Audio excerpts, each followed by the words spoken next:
Hey, beautiful soul. Welcome in for your weekly reading for October 3rd through October 10th, 2025. I'm Joyful Medium Joy Giovanni. I help people get clear messages and guidance from loved ones who have already crossed over to the spirit world or from their own souls about their own lives.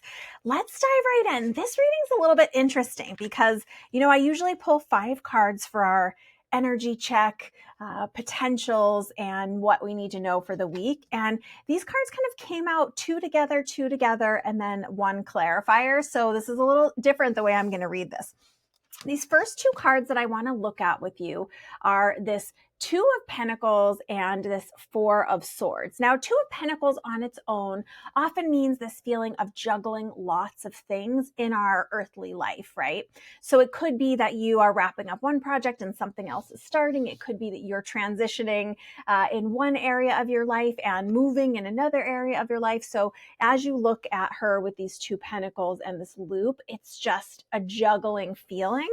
And the 4 of Swords on its own often means it's time to take a rest. We've been spending a lot of mental energy spinning those proverbial wheels of our minds, so to speak, and just juggling a lot, managing a lot. And so it's time for a rest. These 2 go together in this energy and potential because it's this feeling of really just been so busy trying to get everything done, trying to squeeze everything in. It reminds me of sometimes when I'm really busy, I will have worked all day and then, had dinner and cleaned up. And then I find myself like heading to bed and carrying my laptop to see if I get a little bit more work done. It's that kind of a feeling. And the guidance here, if you have been feeling like, or if this week you're starting to feel like, oh my gosh, I'm juggling so much, take a break. I know that's almost impossible when you're thinking about all that you're juggling, but really be evaluating what you're taking on your plate, what you're putting on your calendar, and make sure you're intentionally carving out little times for breaks, for rests.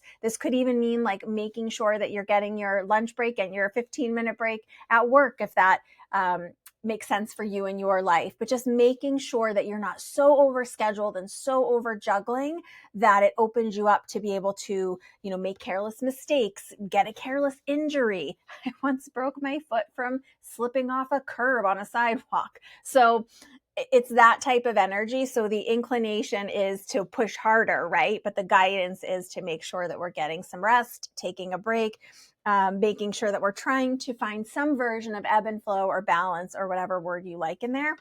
Now, these next 2 cards are interesting. We have another 4. So really is about finding this ebb and flow or finding some version of balance, give and take, even though we have lots happening right now. So this card on its own, this 4 of Wands, can often indicate celebration. It sometimes means a wedding or wedding announcement. So part of this busyness and juggling this week, if you've got kids in school, maybe they have, recitals or things happening with sports or back to school activities or getting, fall activities heading into fall if you're in the Northern Hemisphere. If you don't have kids in school, maybe it's just lots of busyness. Maybe you have an actual wedding coming up, yours or someone else's. Maybe there are parties and celebrations and business meetings or retreats or things that just are going to take our time. But this is good. It's a good feeling energy here. It's celebratory. It's forward motion. It's things we're excited about. And the card that popped out with it is this 6 of Cups. Now, 6 of Cups on its own often comes when we've been reevaluating our lives. We're kind of looking back retrospectively over our lives, evaluating kind of what's happening now and what, I always think about that card, 7 of Pentacles with the garden. What seeds have we sown? What fruits are we harvesting right now? And looking forward to our future about what do we want to actually be creating more of. And when this 6 of Cups shows up, sometimes this can be, if you look, there is this 1 cup that is being handed to this kiddo that is full of ice cream or something sparkly and wonderful. This can be about romanticizing the past.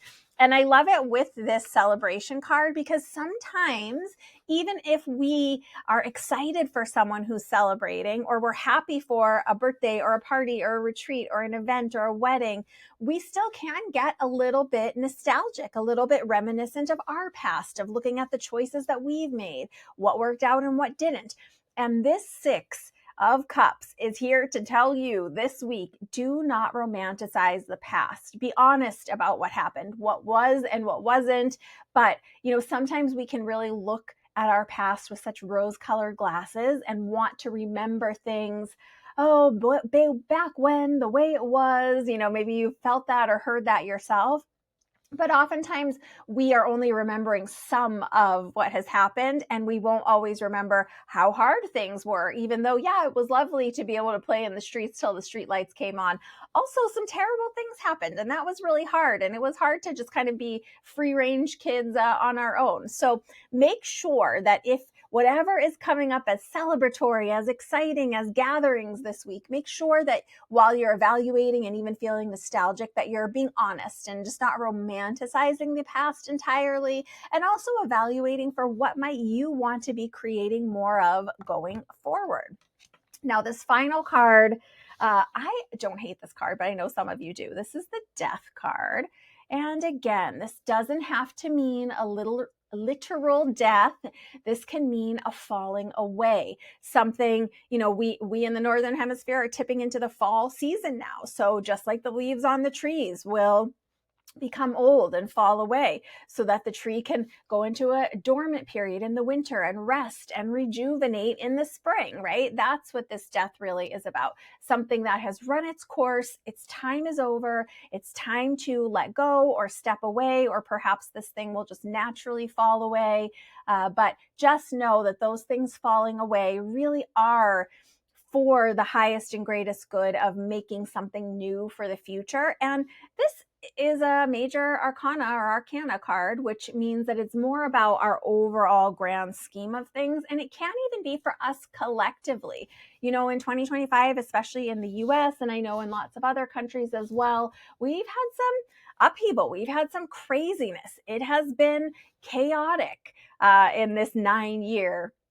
And maybe some systems are needing to fall away. Maybe it's becoming glaringly clear that some of the systems we had just are not working and left these big gaps and holes for people to come in and manipulate the system in a way that's not good for the good of all, right? For the greater good of our community. So just know that whatever's falling away is creating this wonderful opportunity for you to rebuild something in its place or rebuild anew. And again, not romanticizing the past, not like letting your mind go back to, a time when things are easier and things are better, because I guarantee you in any of those pretty perfect pictures that we have, while some things might have been wonderful, other things were hard and just are not to the advancement that they are right now, right? I often think about, I used to have someone in my family that would talk about like the 50s and 60s and how different it was and how wonderful it was. And then we had another family member that would always say, yeah, but kids would die of malnutrition and were starving and things were not necessarily as shiny as they looked on the outside. So whatever's falling away, yes, grieve, yes, acknowledge the loss if that's how it feels to you and whatever's showing up for you this week, but resist the urge to romanticize the past. Be honest about it, maybe even have a little celebration and really just get energized, get excited, get curious about what could be possible next. Let me know how this is showing up for you.